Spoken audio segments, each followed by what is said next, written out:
Let's rock. Tear it down and start all over.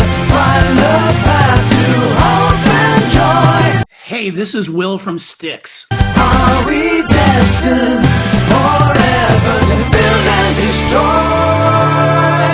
destroy? Let's rock. To build and destroy. Hey, Ken, how are you? I'm great. How are you? That was a big sigh. I got to tell you something.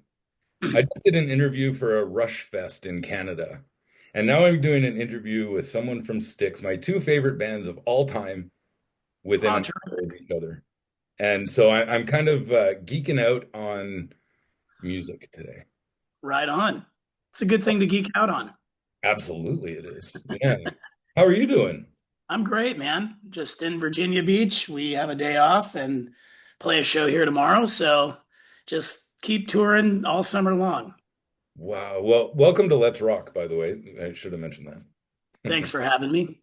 Really appreciate this. Before we get into the new album, I do want to ask, how is the tour going? I think you're, what, 4 or 5 shows in now? This would be tomorrow will be show 6 of this run. We've already done 11 on the last month in June.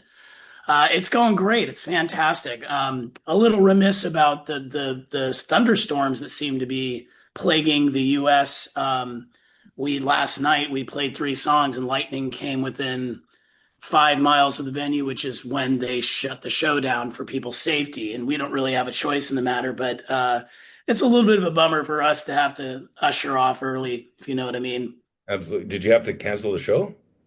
Well, we'll probably have to make this show up. I'm not sure that's above my pay grade and how they handle all that stuff, but that there's either a makeup or something. But yeah, we'll try to get back to Raleigh, North Carolina, where that happened again. So that you just played 3 songs? We played because we're starting the set with the Grand Illusion. This would play the full record in its entirety. Then we play the hits, some stuff off Circling from Above. And so we got into, I think we finished Superstars and we were yanked off the stage because, again, the lightning is a show killer. Absolutely. Yeah, safety first, right? Yeah. Well, let's talk about this album. Man, oh man, I love it. Oh, thanks, man. Yeah, Circling from Above. I think the official release date is what, July 17th or 18th? 18th, I think, is when it goes to all platforms. Yeah. Right, but it has been released on your site. Yeah, they did a pre-release to anyone that wanted to go to the Styx site or Universal Talk Shop Live. That we've sold it through those channels, just advanced copies, and it's been great. So, but we're excited to get it to the rest of the world. Excellent, excellent. So tell us about this album because, I mean, this is your 3rd album with Styx. Yeah. Producing and playing, and it's very interesting to me as a diehard lifelong Styx fan. You're the primary songwriter now. Well, primary is a bit. I mean, Tommy Lawrence and I all contribute quite a bit to these records. So I think that's one of the things. Tommy submits songs, I submit songs, or we collaborate. So you'll see kind of a smattering of all 3 of us. How do you collaborate? Do you do it in person, or do you record something, send it to them and say, hey, what do you think of this riff? Yeah, either it's a fully flushed out idea or it's parts of a song, or maybe it's a song without any melodies or lyrics yet. And we just kick it over to each other and go, what do you think? What is this jive with you? That gets the ball rolling. Once we are all on board with something and we throw some ideas back and forth, we all get into a room and we flush it out from there. Okay. So, and then the recording you do together, or? Yeah, so the writing demos are kind of important.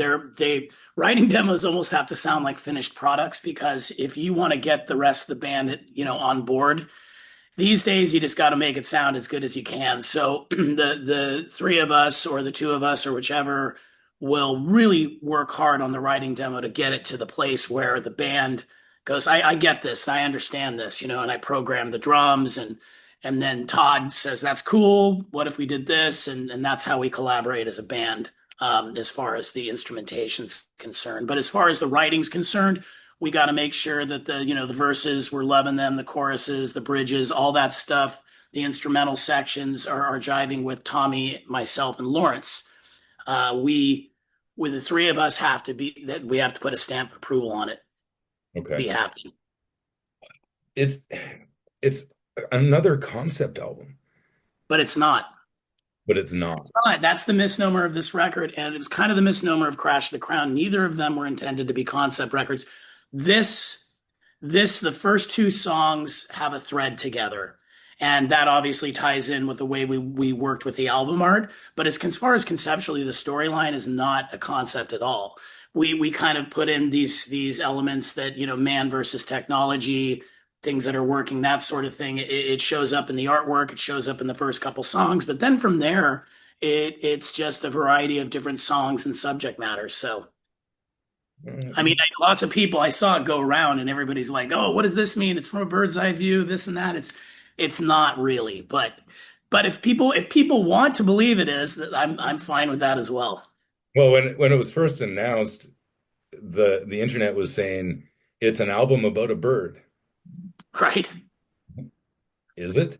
Not really. Well, no. I mean, in the classic Storm Thurgeson hypnosis era of album covers, we wanted to put a powerful image that has something that isn't working with mankind, a dilapidated satellite, and then something that's working in the animal kingdom that these guys work in beautiful stewardship together, the starlings. And in that classic Floydian sort of way, we wanted to have a thought-provoking image, but it's not about a bird necessarily. So, The internet has lied again. it it does that. It does that sometimes, yeah. Were you always a fan of Styx? Going Yeah, way. of course. I mean, from the earliest time I can remember, I remember first hearing Pieces of Eight. I remember first hearing Renegade and being blown away.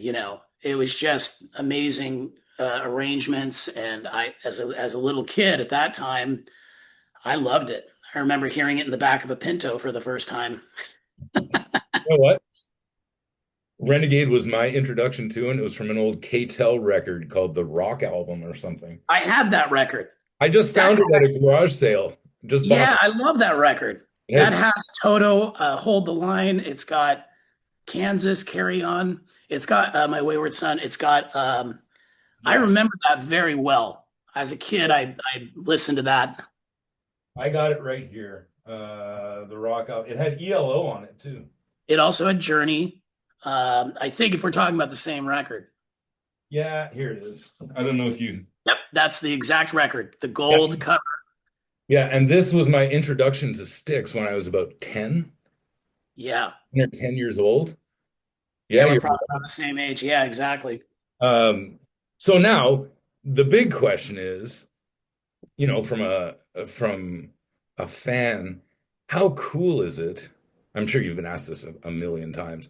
How cool is it to be working with these guys that you've been a fan of since you were like 8 years old, 9 years old? I think the only time it became slightly intimidating, and it wasn't at all, but when I was asked to play for Shaw Blades, Jack Blades and Tommy in their acoustic trio, I that was my introduction to Tommy, and he was going to come up to Jack's barn, and Jack, in his wisdom, just said, "Yeah, you go up there and just go jam with them for a while," because that's the way Tommy likes to feel out things. And I sat down with him, and it was as if I've known him my whole life, just as comfortable as it could be.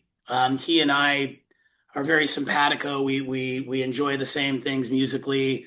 We will jam out on Crosby, Stills and Nash for an hour, 2 hours. Just he and I are very similar in that respect. So it was so easy when I met him that it just the rest of the relationship kind of went like that. And I stopped thinking of it in terms of this is the guy from Styx. It was more that here's another great songwriter, musician, and quite frankly, you can't really think like that when you go into those situations because you'll start being nervous and weird.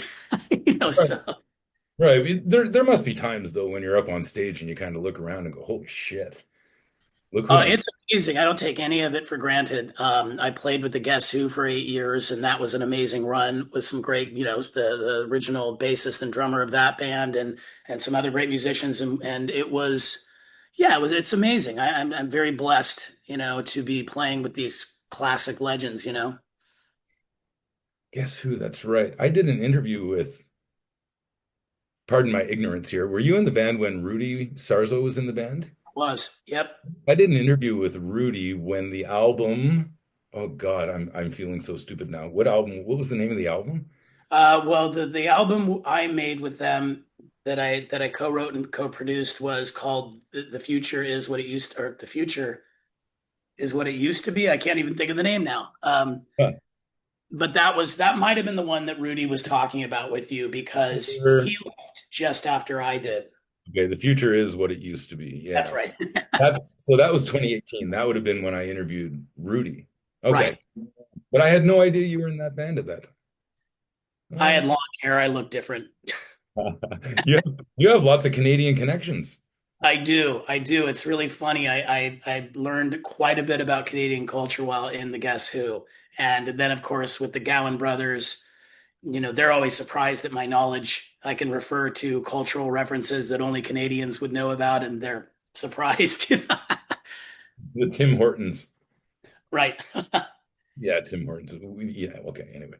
Um, Like bands like Harlequin and Street Heart and all these bands, the Winnipeg bands, and then all these other bands from the other side of the pond or the coast.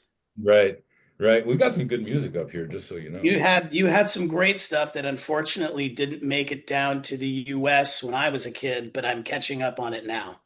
Well, yeah, I mean, the Hip, Rush, Of those course. are the bigger ones, but yeah, there's Kim Mitchell, And all the then there's Ash Jordan, who's a friend of mine. She's amazing. oh, yeah, I've talked to her as well. She's fantastic. Yeah, she's great. And that other guy too, really good guy. What's his name?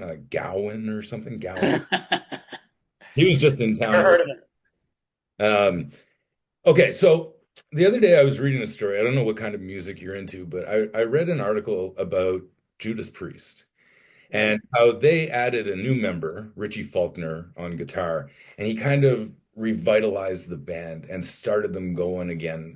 They were kind of in a funk. They weren't doing much, and then all of a sudden, this guy joined, and they've got 3 or 4 new albums in 10 years. Right. So I started thinking about Styx and Will. Oh, well, this guy joined the band. They hadn't recorded an album for over 10 years. I think it was 14, maybe. Was it?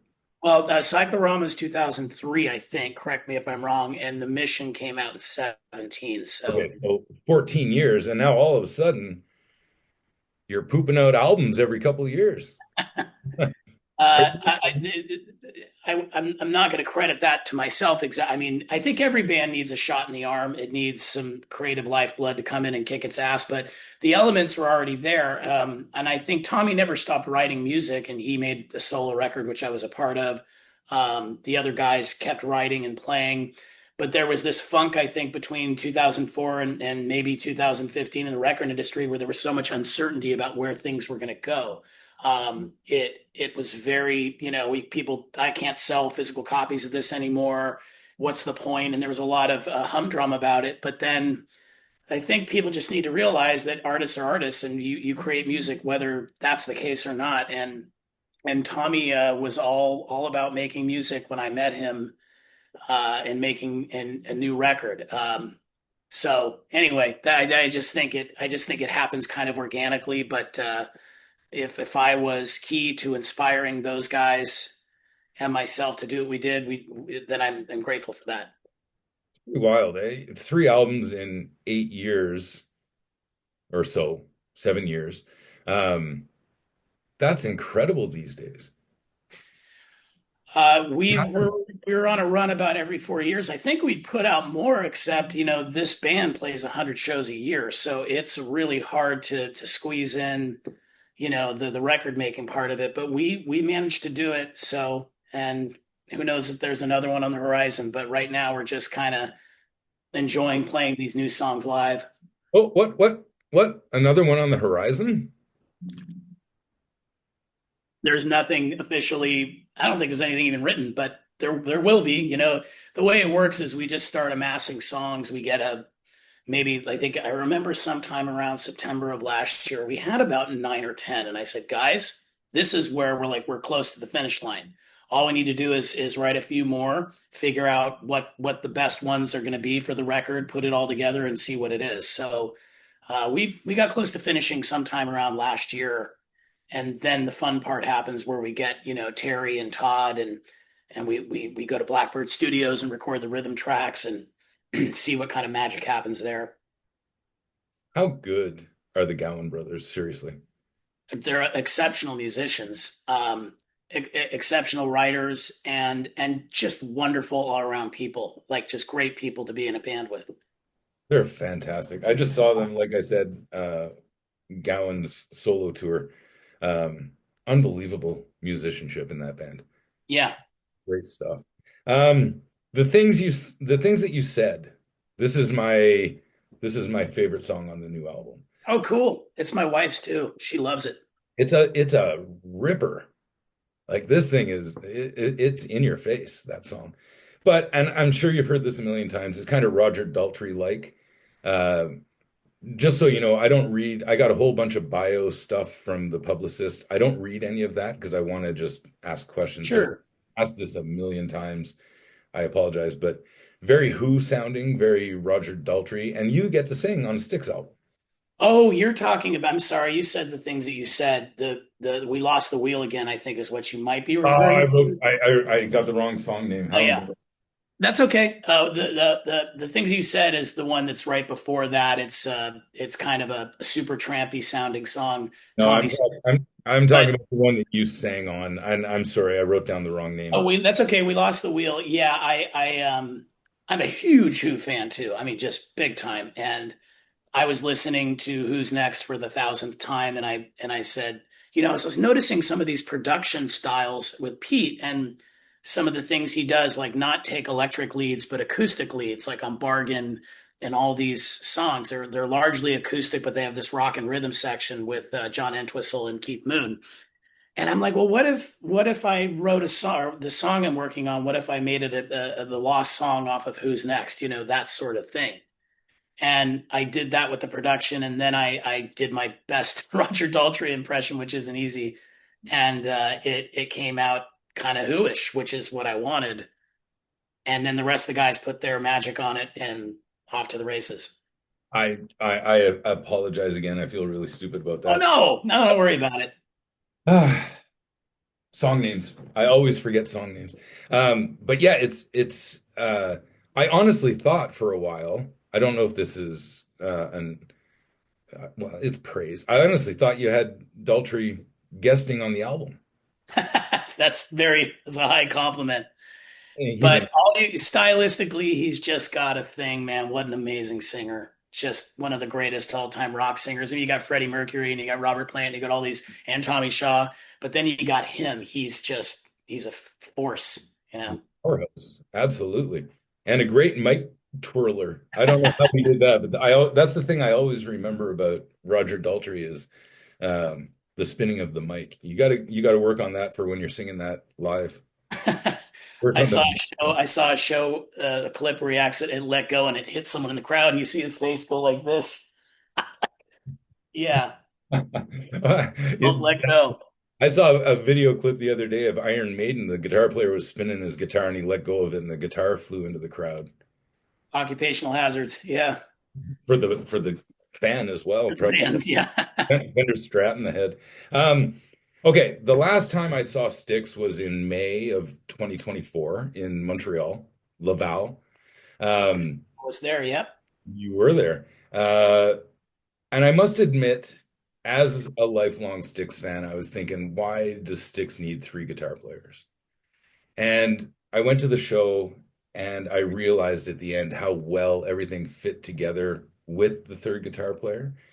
So you converted me on that one. Um, how do you choose, especially on the older songs that you weren't a part of? How do you choose what part to play and how to add something a little different to each song? Or do you add anything different, or do you just play along with what? Regarding the hits, it's mostly support. Skynyrd and many other bands had three guitars, and a lot of the times it fills out the sound and makes it much bigger. Yeah, with the older songs, Tommy and JY stylized them to be basically two guitars. You'll find though, if you dig deeper, there are some overdubs that they never had a chance to play live because there's just two of them. Weird things like in the beginning of Lady, there is an acoustic guitar with the piano. And so I'll find all the things that they haven't been playing that are kind of ancillary parts. I'll play those. And then for the meat and potatoes of the song, I just kind of support either JY or Tommy in the picture, and it just makes the sound a little bigger, in my opinion. And so that's how I handle the guitar duties. Plus, if there's anything like mandolin or any of the keyboards, whatever it is I'm needed to do, I'll just kind of, fill it in. Okay. Speaking of heavy, you said you make it sound a little heavier. Todd Zuckerman, holy, does he make Styx sound heavy now? Heavy and fat in the pocket. Yeah, it's got some serious pocket for sure. He is a special talent, that guy. Yeah, he's gifted, absolutely. And he was actually in Ottawa with Gowan on the last show I saw with the Gowan tour. That's what I heard. Yeah. Man, it sounded like Gowan was playing Metallica songs, but in time. Oh, Right on. it's a Lars joke. All right, I've got some rapid fire questions I want to ask you. Real quick things, quick questions, quick answers. Rapid fire. Pew, pew, pew, pew, pew. I Uh, have some good answers for you. hope so. What was the first concert you ever saw? I'm gonna say that was maybe Billy Idol, the big concert. Uh, Greg Kinn, because that was around the area that I lived in, the Bay Area where I grew up, that he was playing a lot. That's where he's from. And then there's yeah, I think that's kind of it. The early 80s. I tried to let I wanted my mom to let me go to Zeppelin when I was really young, and it would have been their last tour in the US, but I was not allowed, and that broke my heart. But yeah, the Billy Idol, I think it was whatever the record had, White Wedding on it. That was the around the time I'm Okay, so I think it was just called Billy Idol. Yeah, I saw him on the Rebel Yell tour. right. That was craziness. I've never seen so many high people in my life. I was only 10 or 12, but whew. Yeah, it's Um, intimidating.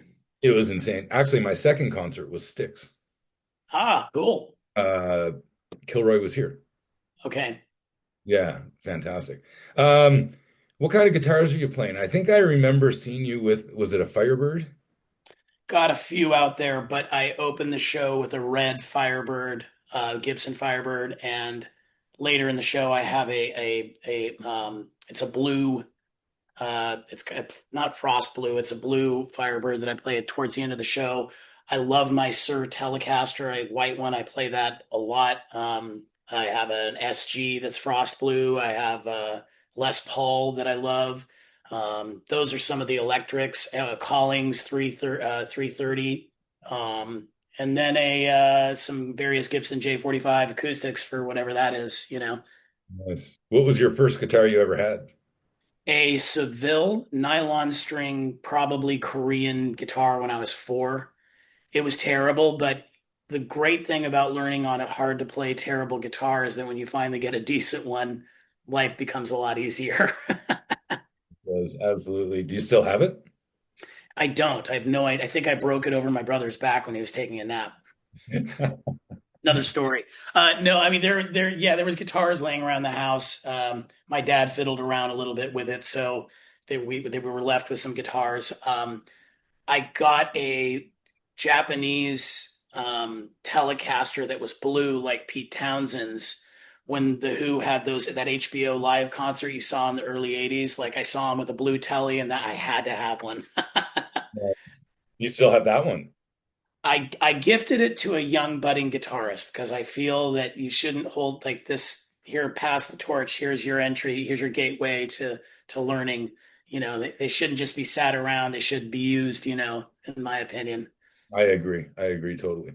Okay, here's a tough one for you.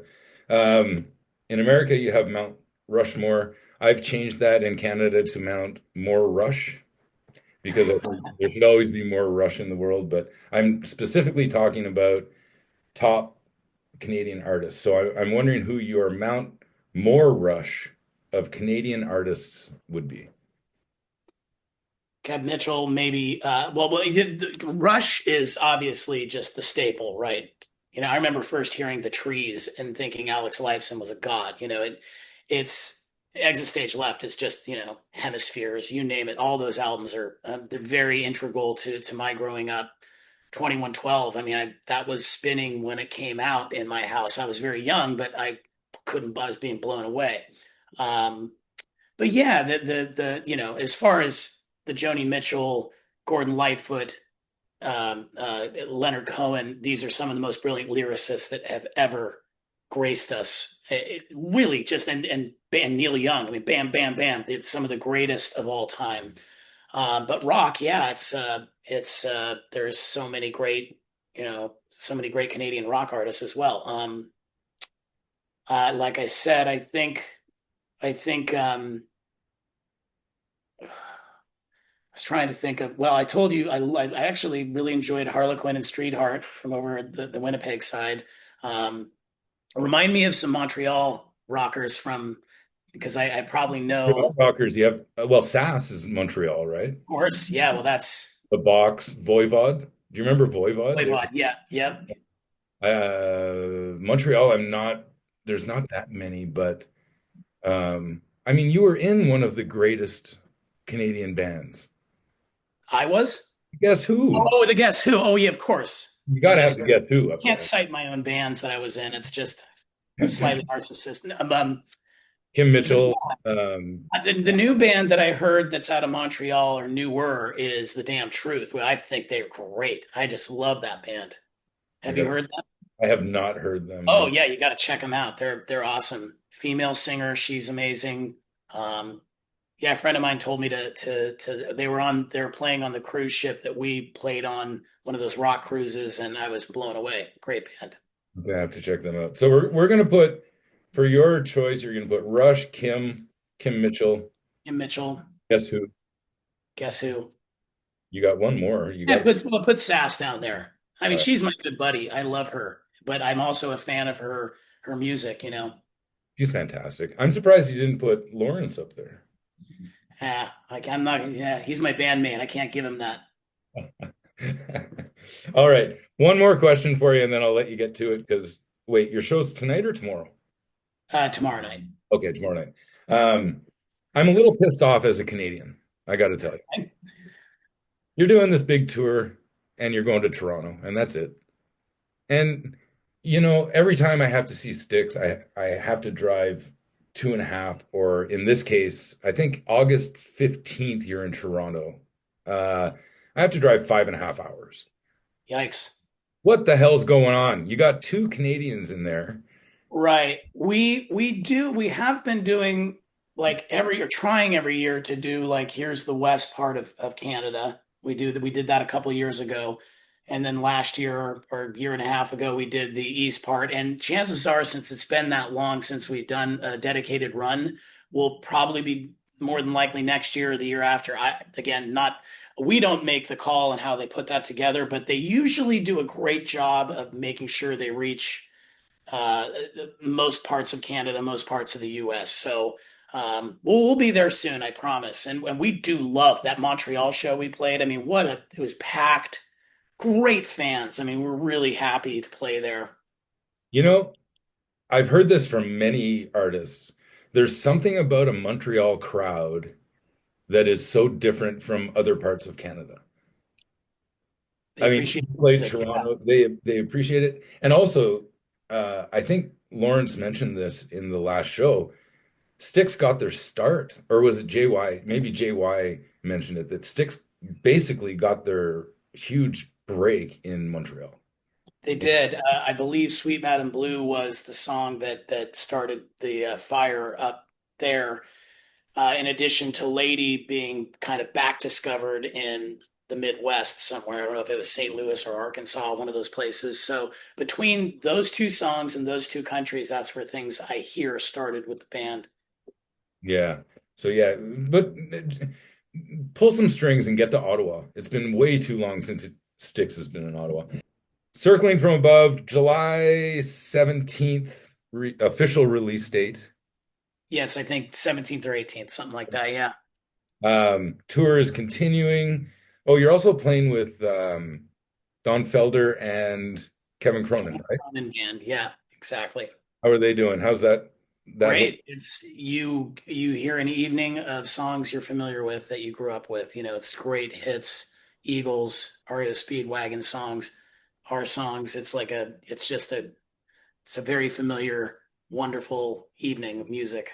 you get to jam with them? We haven't done any inter-band jamming because it's a pretty tight curfew and we just need to get every band needs to get on and off and do their thing. But it has happened in the past for sure. That would be fantastic. I'd love to see that.